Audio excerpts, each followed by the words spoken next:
Dharani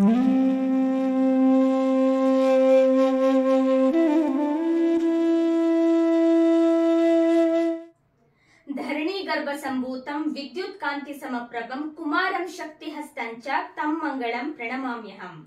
Namaste everyone, I am Ramyashri. Welcome to my channel Ashwin's Astrology. On 24th of February, the planet of courage, passion, determination, Senapati, Commander-in-Chief, Mangal, Mars is transiting in Mithun Rashi as Vakri will turn direct in Mithun Rashi. This will trigger some unprecedented events and also some miraculous events as well until 27th of February when Mercury moves to Meena Rashi. So this video is all about what kind of events we may expect from 24th of February to 27th of February, and also based on the consecutive or the successive transits of Mercury and Venus, what will happen in the world. So welcome to my channel Ashwin's Astrology once again. So this is the Medini Jyotish predictions of Mars, Venus, Mercury transits. So as I mentioned, on 24th of February around 7:29 AM IST, we'll see Mars, who is in Mithun Rashi as Vakri, will turn direct here. So before turning Vakri, 2 days ago or 3 days ago only, it will be in stationary mode, and on 24th of February he will become Margi or direct in Mithun Rashi. So as soon as Mangal or the planet Mars will turn Margi in Mithun Rashi, it will get to a very direct approach, and because Mars is a planet of firm decision maker also, it influences the quickness or the assertiveness also. So there are a couple of Medini Jyotish predictions which I want to give through this video, and there will be one more video which would be related to individual moon sign, what they can expect in next 1 month. This will be applicable only till 21st of March, because 29th of March we have a great planetary conjunction in Meena Rashi, about which I will brief later. So now first, seeing from I've already briefed in many previous videos also, but a detailed video is yet to come again. So now let's see about Mars. So 24th of February, as soon as Mars turns Margi here, so what happens is that it will start aspecting 4th aspect on Ketu, 7th aspect Moon. On that day Moon will be in Dhanu Rashi, then 8th aspect on Makar Rashi. So because it's aspecting Dhanu Rashi and also Makar Rashi, which is its exalted sign, and also Kanya Rashi, so we can, and also is associated with Mithun Rashi, which is Buddha's Rashi, and Buddha is in Kumbha Rashi along with Shani and Surya in the 11th house. So on 27th of February, Buddha will move to Meena Rashi and will get debilitated or Nicha. So till then, for the 3-4 days, 24th February to 27th February, we may see that there could be some firm decisions would be made across the world. So many high authoritative people or someone at a very high dignity, high position, especially people who are in military forces or in police forces or in government also, will actually take some firm decisions, or something which was long pending will be passed on, because it's in Mithun Rashi, so it represents documentation also. So many works which were actually pending to be done from a very long time, now it will be done. And second thing which is very important is, there could be an end of war, or there could be a peace or a treaty agreement signed, because Mars will come in kind of a Kendra to Rahu and Venus here. So when any planets are in Kendra to each other, it denotes that the planets will help each other or will come in congruence to each other. So during this time, we can expect that also, that there could be a possibility of end of war, and also Jupiter is in Kendra with Sun, Mercury and Saturn. So there is 2 parties happening here. Mars in Kendra with Rahu, Venus, and Jupiter in Kendra with Sun, Mercury, Saturn. So at the other part, at the other side, there is a diplomatic talks which is happening, which will prove to be successful. So those diplomatic talks are actually influenced by Sun, Mercury, Saturn and Jupiter, and the possibility of ending the war is influenced by Mars, Rahu, Venus. But Rahu is Rahu, because Rahu, Ketu are Pretatmas. They can't give the results because they don't have physical existence. When Rahu, Ketu are placed alone, they are less harmful or not that harmful. But when Rahu is conjunct with any planets or receives any kind of aspect of any planet, that's when they will get the energy of that planet, because like a pretatma, it will snatch the energy of the other planet and it will give that results. Now sitting with Venus, it's not able to give any inauspicious or Rahu like kind of results, because Venus is exalted in Meena Rashi and Venus is a friendly planet to Rahu. So that's why Rahu is not giving any inauspicious results. But on 27th of February onwards, when Mercury enters Meena Rashi, it will get a negative energy of Mercury, because Mercury is Neecha there.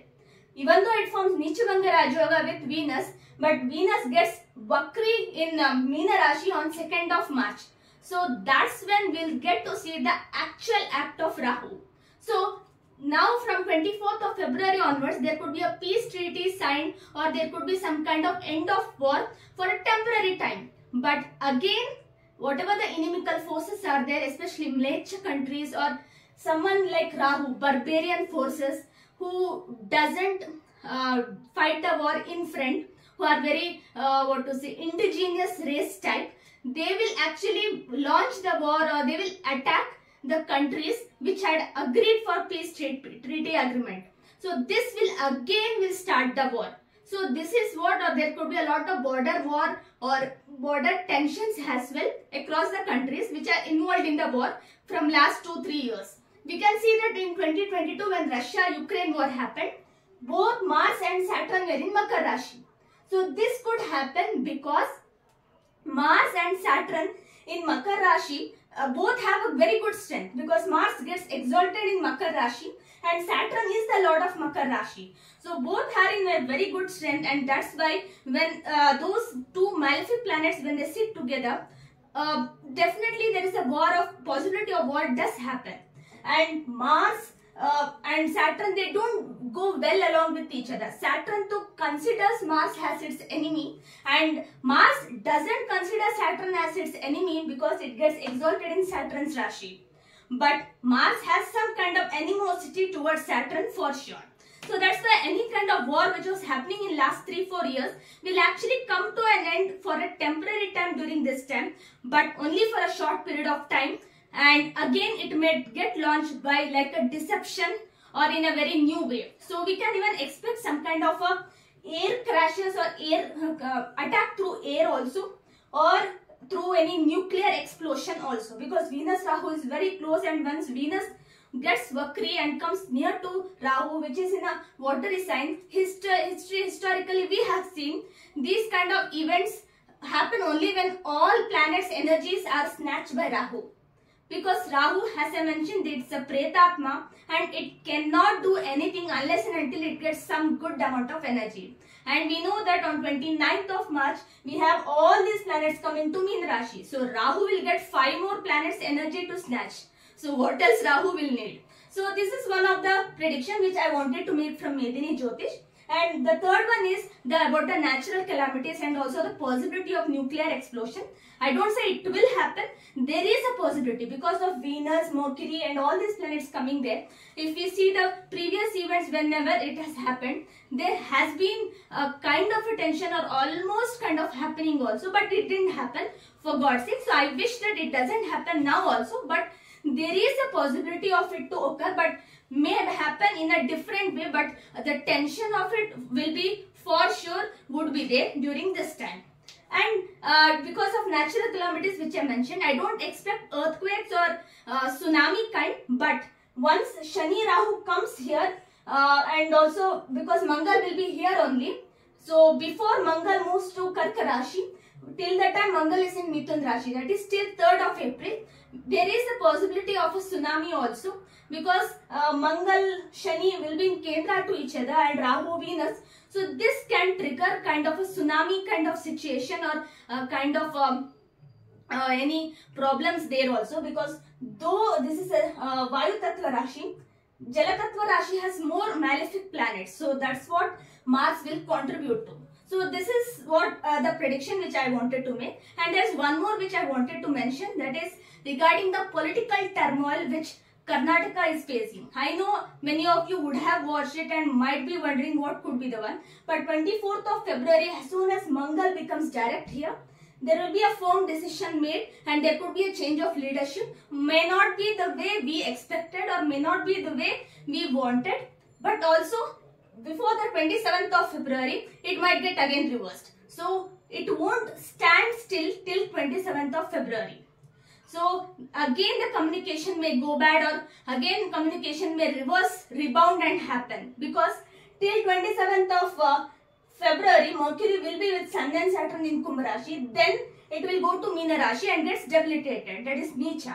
So Mercury, the planet of communication, getting debilitated means communication going in the wrong way, because it's afflicted also. Because Mercury being debilitated, Neecha, as well as afflicted with Rahu, this is very, very bad. Because now once Rahu will afflict Mercury, we will see what kind of negative results Rahu can give.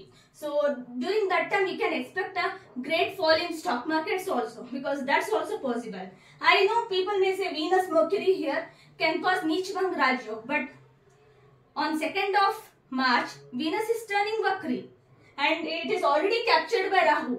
So you can't, or we can't expect to that great extent. So we need to wait and watch what actually Rahu does, because Rahu is such a mysterious planet. No matter how much we try to predict him, he always outshines, or he always outlies our predictions also. But I do expect that based on the previous incidents, Venus Rahu conjunction didn't give us such terrible consequences, because Venus was exalted and well placed. But Mercury is not well placed here, so we can expect some negative incidents.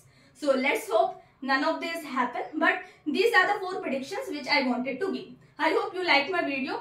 Please like, share and subscribe to my channel. And yeah, these were the Medini Jyotish predictions. In the next video, I'll brief about the results which all the individual moon signs can expect. So thank you.